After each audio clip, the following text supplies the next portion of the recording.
জগৎগুরু শ্রী শ্রী রামকৃষ্ণদেব, জগজ্জননী মা শারদা এবং স্বামীজির শ্রীচরণে অবলম্বিত প্রণাম জানিয়ে স্বামী শারদানন্দ রচিত শ্রী শ্রী রামকৃষ্ণ লীলা প্রসঙ্গ পড়ে পাঠ করছি।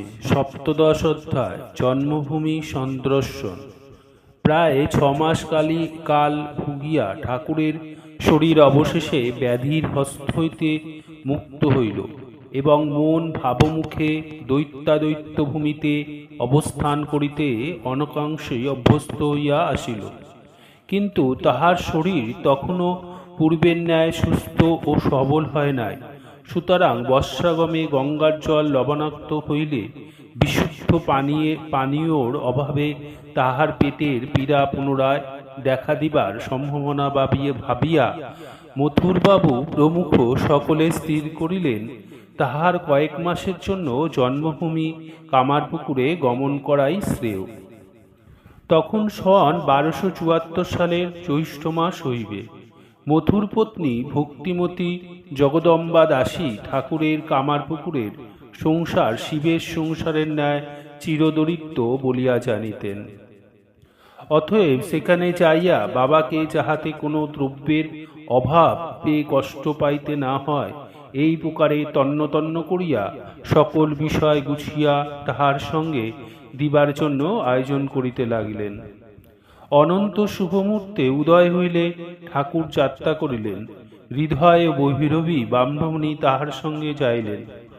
তাহার বৃদ্ধা জননী কিন্তু গঙ্গার তীরে বাস করিবেন বলিয়া ইতিপূর্বে যে সংকল্প করিয়াছিলেন তাহাই স্থির রাখিয়া দক্ষিণেশ্বরে বাস করিতে লাগিলেন। ইতিপূর্বে প্রায় 6.5 বৎসর কাল ঠাকুর কামারপুকুরে আগমন করেন নাই। সুতরাং তাহার আত্মীয়বর্গ যে তাহাকে দেখিবার জন্য উদ্গ্রীব হইয়াছিলেন একথা বলা বাহুল্য। কখনো স্ত্রীবেশ ধরিয়া হরিহরি করিতেছেন, কখনো সন্ন্যাসী হইয়াছেন, কখনো আল্লাহ আল্লাহ বলিতেছেন প্রভৃতি তাহার সম্বন্ধে নানা কথা মধ্যে মধ্যে তাহাদিগের কর্ণগোচর হওয়ায় ঐরূপ হইবার বিশেষ কারণ যে ছিল এ কথা বলিতে হইবে না। কিন্তু ঠাকুর তাহাদিগের মধ্যে আসিবা মাত্র তাহাদিগের চক্ষুকর্ণের বিবাদভজন হইল।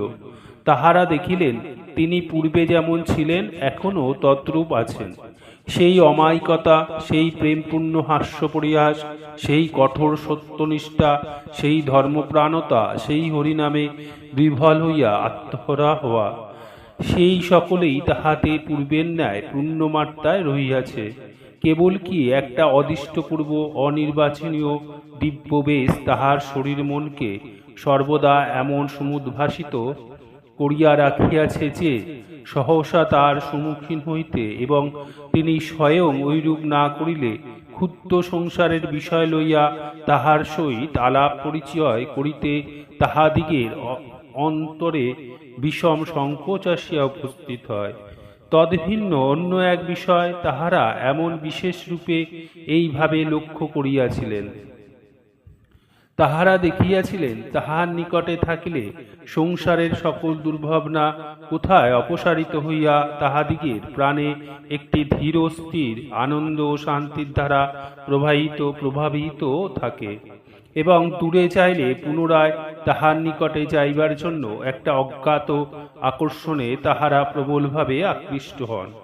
সে যা হোক, বহুকাল পরে তাহাকে পাইয়া এই দরিদ্র সংসারে এখন আনন্দের হাটবাজার বসিল এবং নববধূকে আনিয়া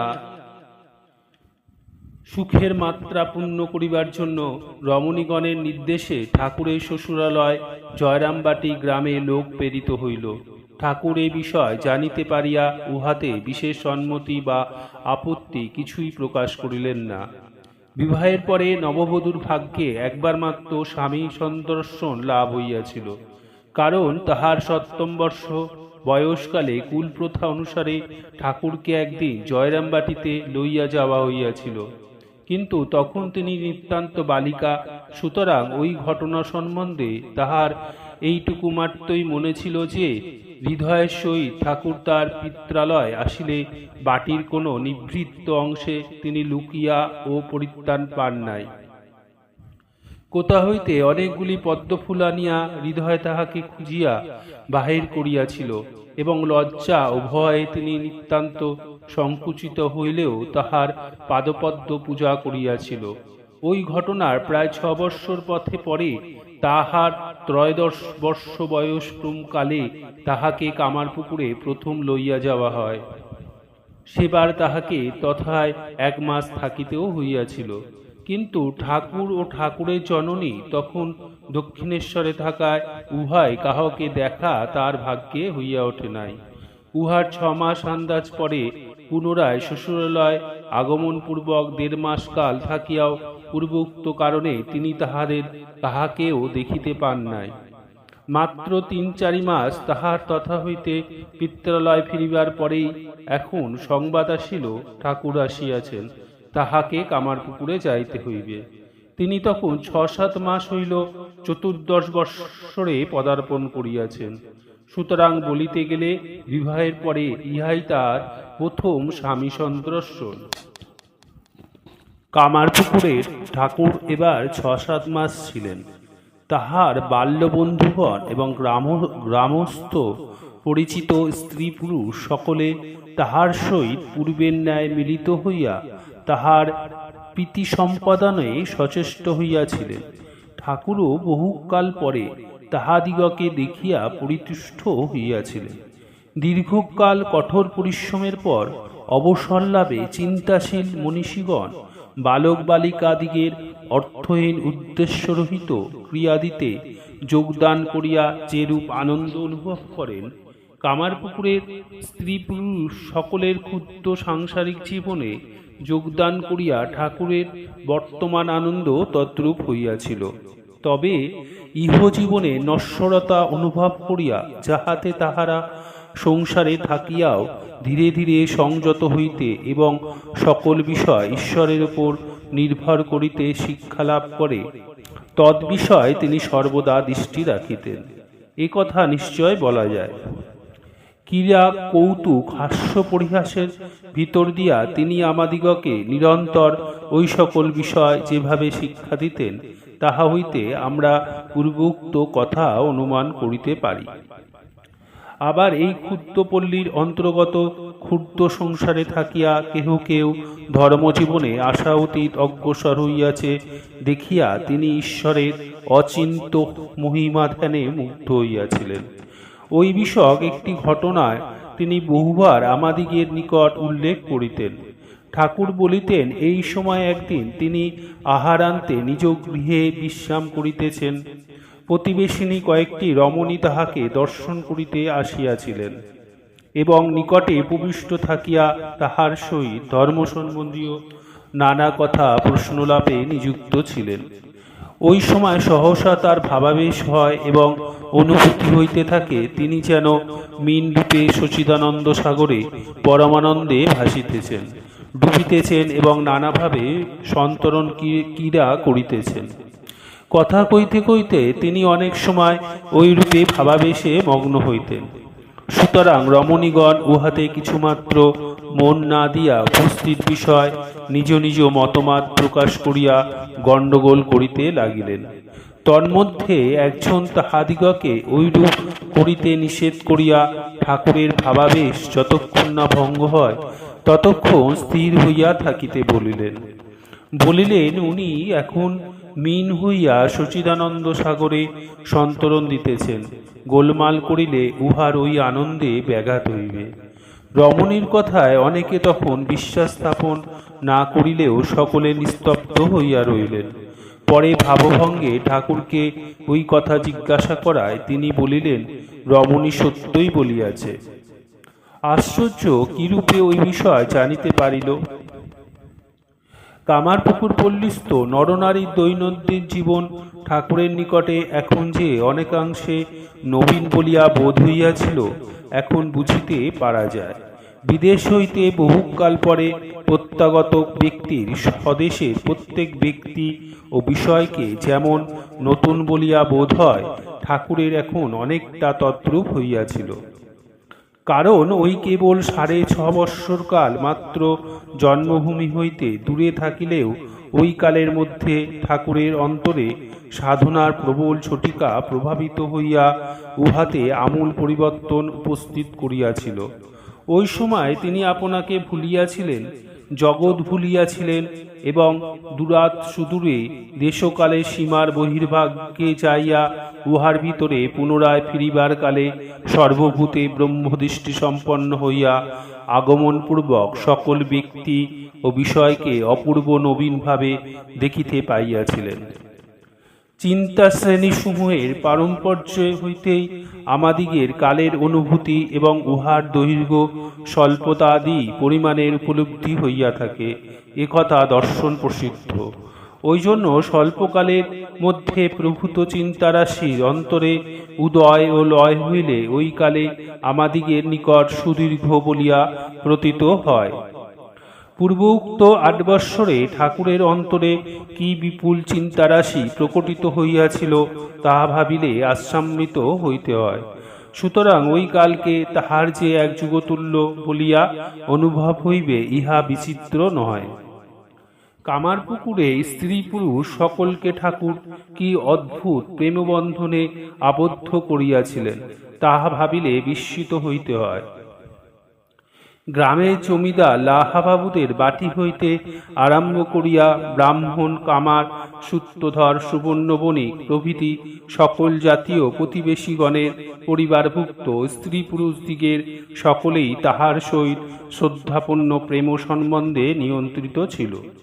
শ্রীযুক্ত ধর্মদাস লাহার সরল হৃদয় ভক্তিমতী বিধবা কন্যা প্রসন্ন ও ঠাকুরের বাল্যসখা তৎপুত্র গয়া বিষ্ণু লাহা, সরল বিশ্বাসী শ্রীনিবাস সাকারি, পাইনদের বাটির ভক্তিপরায়ণ রমণীগণ, ঠাকুরের ভিক্ষামাতা কামারকন্যা, ধনী প্রভৃতি অনেকের ভক্তি ভালোবাসার কথা ঠাকুর বিশেষ প্রীতির সহিত অনেক সময় আমাদিগকে বলিতেন এবং আমরা শুনিয়াও মুগ্ধ হইতাম।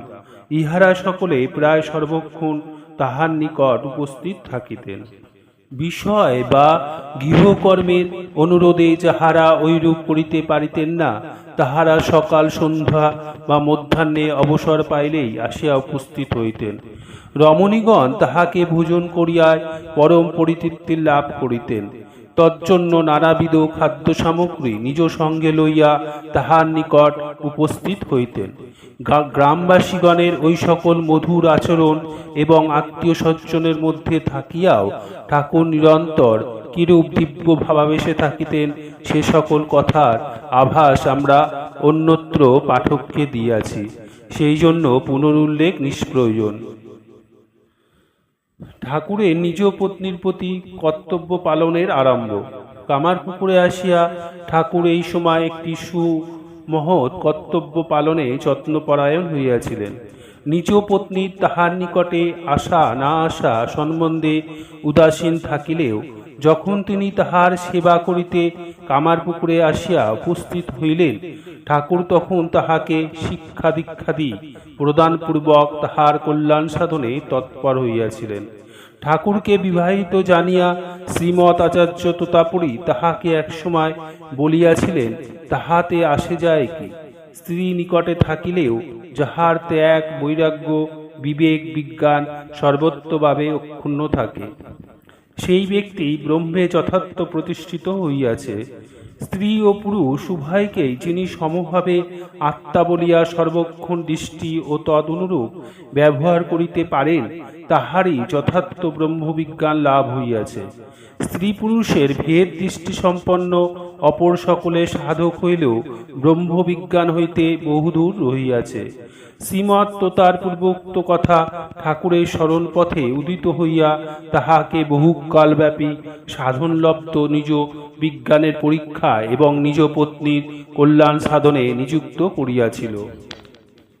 কর্তব্য বলিয়া বিবেচিত হইলে ঠাকুর কখনো কোনো কার্য উপেক্ষা বা অর্থসম্পন্ন করিয়া ফেলিয়া রাখিতে পারিতেন না।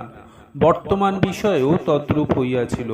ঐহিক পারত্রিক সকল বিষয় সর্বত্রভাবে তাহার মুখাপেক্ষী বালিকা পত্নীকে শিক্ষা প্রদান করিতে অগ্রসর হইয়া তিনি ওই বিষয় অর্ধনিষ্পন্ন করিয়া ক্ষান্ত হন নাই। দেবতা, গুরু ও অতিথি প্রভৃতি সেবা এবং গৃহকর্মে যাহাতে তিনি কুশলা হন, টাকার সদ্ব্যবহার করিতে পারেন এবং সর্বোপরি ঈশ্বরে সর্বস্ব সমর্পণ করিয়া দেশকাল পাত্রভেদে সকলের সহিত ব্যবহার করিতে নিপুণা হইয়া ওঠেন, তদ্বিষয় এখন হইতে তিনি বিশেষ লক্ষ্য রাখিয়াছিলেন। অখণ্ড ব্রহ্মচর্য সম্পন্ন নিজ আদর্শ জীবনে সম্মুখে রাখিয়া পূর্বোক্তরূপ শিক্ষা প্রদানের ফল কতদূর কিরূপ হইয়াছিল তদ্বিষয় আমরা অন্যত্র আভাস প্রদান করিয়াছি। অতএব এখানে সংক্ষেপে ইহা বলিলেই চলিবে যে শ্রীমতী মাতা ঠাকুরানী ঠাকুরের কামগন্ধরহিত বিশুদ্ধ প্রেমলাভে সর্বত্রভাবে পরিতৃপ্তা হইয়া সাক্ষাৎ ইষ্ট দেবতা জ্ঞানে ঠাকুরকে আজীবন পূজা করিতে এবং তাহার শ্রী পদ অনুসারিণী হইয়া নিজ জীবন গড়িয়া তুলিতে সমর্থ হইয়াছিলেন। পত্নীর প্রতি কর্তব্য পালনে অগ্রসর ঠাকুরকে ভৈরবী ব্রাহ্মণী এখন অনেক সময় বুঝিতে পারেন নাই। শ্রীমৎ তার সহিত মিলিত হইয়া ঠাকুরের সন্ন্যাস গ্রহণ করিবার কালে তিনি তাহাকে ওই কর্ম হইতে বিরত করিবার চেষ্টা করিয়াছিলেন। তাহার মনে হইয়াছিল সন্ন্যাসী হইয়া অদ্বৈত তত্ত্বের সাধনে অগ্রসর হইলে ঠাকুরের হৃদয় হইতে ঈশ্বর প্রেমের এককালে উচ্ছেদ হইয়া যাইবে। ঐরূপ কোনো আশঙ্কাই এই সময় তাহার হৃদয়ে অধিকার করিয়াছিল। বোধ হয় তিনি ভাবিয়াছিলেন ঠাকুর নিজ পত্নীর সহিত ঐরূপ ঘনিষ্ঠভাবে মিলিত হইলে তাহার ব্রহ্মচর্যের হানি হইবে। ঠাকুর কিন্তু পূর্ববারের ন্যায় এবারেও ব্রাহ্মণীর উপদেশ রক্ষা করিয়া চলিতে পারেন নাই। ব্রাহ্মণী যে উহাতে নিতান্ত ক্ষুণ্ণ হইয়াছিলেন একথা বুঝিতে পারা যায়, কিন্তু ওই রূপেই এই বিষয়ের পরিসমাপ্তি হয় নাই। ওই ঘটনায় তাহার অভিমান প্রতিহত হইয়া ক্রমে অহংকারে পরিণত হইয়াছিল এবং কিছুকালের জন্য উহা তাহাকে ঠাকুরের প্রতি শ্রদ্ধাহীনা করিয়াছিল। হৃদয়ের নিকট শুনিয়াছি সময় সময় তিনি ওই বিষয়ের প্রকাশ্য পরিচয় পর্যন্ত প্রদান করিয়া বসিয়েতেন। যথা আধ্যাত্মিক বিষয় কোনো প্রশ্ন তাহার সমীপে উত্থাপন করিয়া যদি কেহ বলিত, শ্রীরামকৃষ্ণদেবকে ওই কথা জিজ্ঞাসা করিয়া তাহার মতামত গ্রহণ করিবে, তাহলে ব্রাহ্মণী ক্রুদ্ধা হইয়া বলিয়া থাকিতেন বসিতেন, সে আবার বলিবে কি, তাহার চক্ষুদান তো আমিই করিয়াছি। অথবা সামান্য কারণে এবং সময় সময় বিনা কারণে বাটির স্ত্রীলোকদিগের উপরে অসন্তুষ্ট হইয়া তিরস্কার করিয়া বসিতেন। ঠাকুর কিন্তু তাহার ঐরূপ কথা বা অন্যায় অত্যাচারে অবিচলিত থাকিয়া তাহাকে পূর্বের ন্যায় ভক্তি শ্রদ্ধা করিতে বিরত হয় নাই। তাহার নির্দেশে শ্রীমতী মাতা ঠাকুরানী শস্যতুল্য জানিয়া ভক্তিপ্রীতির সহিত সর্বদা ব্রাহ্মণী সেবা দিতে নিযুক্তা থাকিতেন এবং তাহার কোনো কথা বা কার্যের কখনো প্রতিবাদ করিতেন না। অভিমান অহংকারের বৃদ্ধিতে ব্রাহ্মণীর বুদ্ধিনাশ। অভিমান অহংকার বৃদ্ধি পাইলে বুদ্ধিমান মনুষ্যেরও মতিভ্রম উপস্থিত হয়। অতএব ঐরূপ অহংকার পদে পদে প্রতিহত হইতে দেখিয়া মানব উহার বিপরীত ফল অবশ্যম্ভাব্য বলিয়া জানিতে পারে এবং উহাকে পরিত্যাগপূর্বক নিজ কল্যাণ সাধনের অবসর লাভ করে। বিদুষী সাধিকা ব্রাহ্মণীরও এখন ঐরূপ হইয়াছিল। অহংকারের বশবর্তিনী হইয়া তিনি যেখানে যেমন সেখানে তেমন ব্যবহার করিতে না পারিয়া এই সময় একদিন বিষম অনর্থ উপস্থিত করিয়াছিলেন।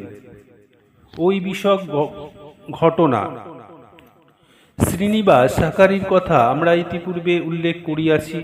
উচ্চ জাতিতে জন্ম পরিগ্রহ না করিলেও শ্রীনিবাস ভগবত ভক্তিতে অনেক ব্রাহ্মণের অপেক্ষা বড় ছিলেন। শ্রী শ্রী রঘুবীরের প্রসাদ পাইবার জন্য ইনি একদিন এই সময় ঠাকুরের সমীপে আগমন করেন। ভক্ত শ্রীনিবাসকে পাইয়া ঠাকুর এবং তাহার পরিবারবর্গের সকলে সেদিন বিশেষ আনন্দিত হইয়াছিলেন। ভক্তিমতী ব্রাহ্মণীও শ্রীনিবাসের বিশ্বাস ভক্তি দর্শনে পরিতুষ্ট হইয়াছিলেন। মধ্যাহ্নকাল পর্যন্ত নানা ভক্তি প্রসঙ্গে অতিবাহিত হইল এবং শ্রী শ্রী রঘুবীরের ভোগারাগাদি সম্পূর্ণ হইলে শ্রীনিবাস প্রসাদ পাইতে বসিলেন। ভোজনান্তে প্রচলিত প্রথমত তিনি আপন উচ্ছিষ্ট পরিষ্কার করিতে প্রবৃত্ত হইলে ব্রাহ্মণী তাহাকে নিষেধ করিলেন এবং বলিলেন, আমরাই উহা করিব এখন। ব্রাহ্মণী বারংবার ঐরূপ বলায় শ্রীনিবাস অগত্যা নিরুত্ত হইয়া নিজ বাটিতে গমন করিলেন। ব্রাহ্মণীর সহিত হৃদয়ের কলহ। সমাজপ্রবল পল্লীগ্রামে সামান্য সামাজিক নিয়মভঙ্গ লইয়া অনেক সময় বিষম গণ্ডগোল এবং দলাদলি সৃষ্টি হইয়া থাকে। এখনও ঐরূপ হইবার উপক্রম হইল, কারণ ব্রাহ্মণ কন্যা ভৈরবী শ্রীনিবাসের উচ্ছিষ্ট মোচন করিবেন এই বিষয় লইয়া ঠাকুরকে দর্শন করিতে সমাগতা পল্লীবাসিনী ব্রাহ্মণ কন্যাগণ বিশেষ আপত্তি করিতে লাগিলেন।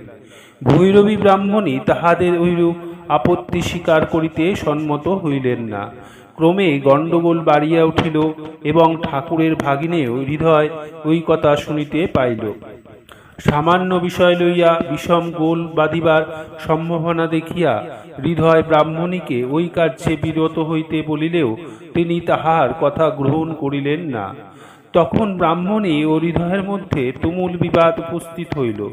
হৃদয় উত্তেজিত হইয়া বলিল, ঐরূপ করিলেই তোমাকে ঘরে থাকিতে স্থান দিব না। ব্রাহ্মণীও ছাড়িবার পাত্রী নহেন, বলিলেন, না দিলে ক্ষতি কি? শীতলার ঘরে মনসা শোবে এখন। তখন বাটির অন্য সকলে মধ্যস্থ হইয়া নানা অনুনয় বিনয় ব্রাহ্মণীকে ওই কার্য হইতে নিরস্ত করিয়া বিবাদ শান্তি করিলেন। অভিমানিনী ব্রাহ্মণী সেদিন নিরস্ত হইলেও অন্তরে বিষম আঘাত পাইয়াছিলেন। ক্রোধের উপশম হইলে তিনি শান্তভাবে চিন্তা করিয়া আপন ভ্রম বুঝিতে পারিলেন এবং ভাবিলেন, এখানে যখন ঐরূপ মতিভ্রম উপস্থিত হইতেছে তখন অতঃপর এইখানে তাহার আর অবস্থান করা শ্রেয় নয়। সৎ সৎ বিচার সম্পন্ন বিবেকী সাধক যখন অন্তর্দর্শনে নিযুক্ত হন, চিত্তের কোনো মলিন ভাবই তখন তাহার নিকট আত্মগোপন করিতে পারে না। ব্রাহ্মণীরও এখন তদ্রূপ হইয়াছিল। ঠাকুরের প্রতি তাহার ভাব পরিবর্তনের আলোচনা করিয়া তিনি উহারও মূলে আত্মদোষ দেখিতে পাইলেন এবং মনে মনে সাতিশয় অনুতপ্তা হইলেন। অনন্তর কয়েকদিন গত হইলে এক দিবস তিনি ভক্তি সহকারে বিবিধ মাল্য সহস্তে রচনা ও চন্দন চর্চিত করিয়া শ্রী গৌরাঙ্গ জ্ঞানে ঠাকুরকে মনোহর বেশে ভূষিত করিলেন এবং সর্বান্ত কারণে ক্ষমা প্রার্থনা করিলেন। পরে সংযত হইয়া মনোপ্রাণ ঈশ্বরে অর্পণপূর্বক কামারপুকুর পশ্চাতে রাখিয়া কাশীধামের পথ অবলম্বন করিলেন। কিঞ্চিত অধিক 6 বৎসরকাল ঠাকুরের সঙ্গে নিরন্তর থাকিবার পরে ব্রাহ্মণী তাহার নিকট বিদায় গ্রহণ করিয়াছিলেন। ঠাকুরের কলিকাতায় প্রত্যাগমন। ওইরূপে প্রায় 7 মাস কাল নানাভাবে কামারপুকুরে অতিবাহিত করিয়া সম্ভবত সন 1274 সালের অগ্রহায়ণ মাসে ঠাকুর পুনরায় দক্ষিণেশ্বরে প্রত্যাগমন করিলেন। তাহার শরীর তখন পূর্বের ন্যায় সুস্থ ও সবল হইয়াছিল। এখানে ফিরিবার স্বল্পকাল পরে তাহার জীবনে একটি বিশেষ ঘটনা উপস্থিত হইয়াছিল। উহার কথা আমরা এখন পাঠককে বলিব। জন্মভূমি সন্দর্শন এখানেই সমাপ্ত হইল।